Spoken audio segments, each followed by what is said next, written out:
Se inscreva no meu canal e ative as notificações para ficar por dentro de todas as novidades. Biografia de André Rebouças. André Rebouças, de 1838 a 1898, foi um engenheiro, professor, abolicionista e monarquista brasileiro.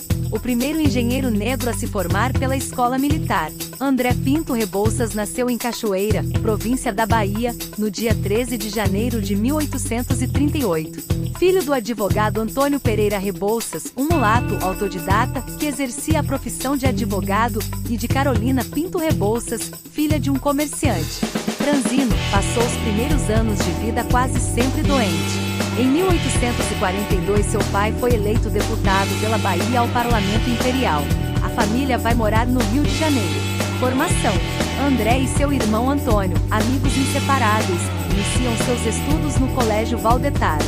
Eram amigos inseparáveis. Em 1849, passam para o Colégio Coque, em Petrópolis, e depois no Colégio Marinho, onde concluem os estudos de geografia, latim e inglês.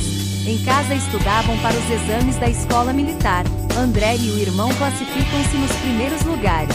Em 1854 ingressam no curso e em 1858 concluíram os estudos. Com os diplomas de engenheiro militar e os galões de primeiro-tenente, os irmãos requerem uma bolsa de estudos na Europa. Em 1861 recebem as autorizações e logo estavam embarcando. Permanecem 1 ano e 7 meses na França e Inglaterra dedicados à teoria e prática da engenharia civil, observando pontes, estradas de ferro, canais e outras construções. De volta ao Brasil, André redige memórias sobre os caminhos de ferro na França, e com a colaboração de Antônio, redige estudos sobre portos de mar, engenheiro militar. No dia 24 de janeiro de 1863, o ministro da Guerra, Polidoro Fonseca, nomeia os irmãos para inspecionar as fortificações do litoral sul diante da possibilidade de um ataque inglês. André, acompanhado do irmão, vistoriou os fortes de Santos, do Paraná. Em Santa Catarina, fiscalizou as obras de construção da fortaleza de Santa Cruz, onde permaneceu por 10 meses.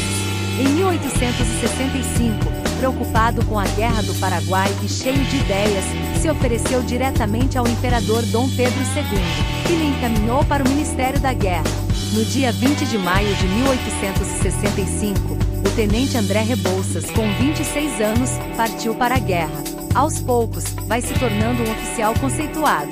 O Conde Dale é favorável à sua tática de manter o cerco à Uruguaiana, tomada pelos paraguaios, sem bombardear a cidade. A tática de André deu certo, e a guarnição que invadiu Uruguaiana finalmente se rende.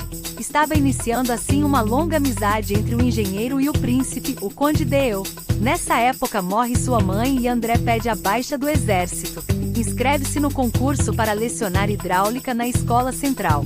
Sua inscrição foi rejeitada com a justificativa de que fora realizada fora do prazo.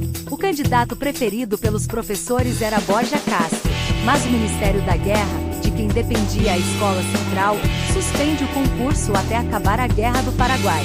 Pretendendo continuar no Rio, André tenta dar aulas no Colégio Pedro II, mas não consegue um emprego. Aceita fazer um estudo para a melhoria das fortalezas de Óbidos, Tabatinga, no Amazonas.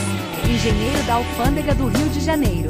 Em outubro de 1866, o ministro da Fazenda, Zacarias de Góes, o nomeia engenheiro da Alfândega para dirigir as obras de construção das docas do Rio de Janeiro. André Rebouças cuida da parte técnica, administra e faz relações públicas. Planejou e construiu as docas da Alfândega e da Gamboa. Consegue uma visita do seu amigo Conde Dale às obras. André Rebouças. Alfândega do Rio de Janeiro, litografia Biblioteca Nacional. André projetou uma rede de abastecimento de água para a cidade do Rio de Janeiro. Estudou e projetou as docas do Maranhão, de Cabedelo, do Recife e da Bahia. Em 1871, seus inimigos conseguem do gabinete do Rio de Janeiro a nomeação do seu rival Borja Castro para a inspetoria da Alfândega e André é demitido. Dom Pedro interfere, mas o gabinete não aceitou as pressões ostensivas do monarca. Da indenização que receberá, ajudou seus auxiliares e operários. Destinou parte para o sustento de seus irmãos menores. Em 1872 morre seu irmão Antônio. Nesse mesmo ano, Rebouças vai para a Europa. Visita Portugal, Madrid e Paris e em dezembro chega à Itália, onde se encontra Carlos Gomes, assiste seus ensaios da ópera O Guarani. É convidado para padrinho do filho de Carlos Gomes e Adelina Peri.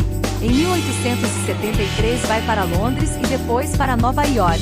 Tem dificuldade de conseguir hotel e conclui que é por causa da cor de sua pele. É impedido de assistir o espetáculo no Grand Opera House. Campanha abolicionista.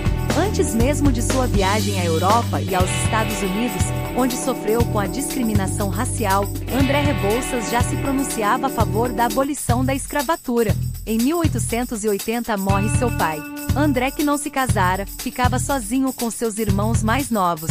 Não frequenta mais as recepções e não faz mais visitas.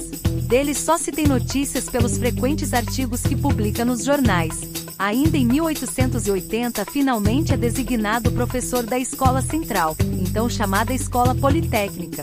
Rebouças junta-se a Nabuco, Patrocínio, Luiz Gama e outros abolicionistas nas manifestações públicas, mas permanecia nos bastidores. Administrava os fundos, organizava as manifestações e ajudou a fundar diversas sociedades. A campanha tomou vulto e no dia 13 de maio de 1888, com a assinatura da Lei Áurea, o povo venceu. Sentindo que a libertação dos escravos era o prenúncio da República, sentiu como se tivesse traído o imperador. Últimos anos e morte. Com a proclamação da República em 15 de novembro de 1889, Rebouças, que sentia admiração e respeito por Dom Pedro II, embarca para a Europa junto com a família real. O imperador elogia os fiéis amigos e menciona o ilustre engenheiro. André separa-se da família real, que viaja para a França, mas mantém contato através de cartas. Em 1891, a morte do imperador o deixou transtornado. Embarca para a África, mas desespera-se com a fome e a miséria do país. Muda-se então para Funchal, na Ilha da Madeira, onde começa a dar aulas. Em 1896, recusa um convite de Taunay para voltar ao Brasil e reassumir o cargo de professor, pois havia muitas recordações desagradáveis.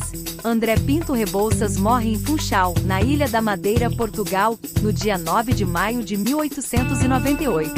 Seu corpo foi encontrado ao pé de uma rocha, bem em frente ao lugar em que morava. Gostou do conteúdo?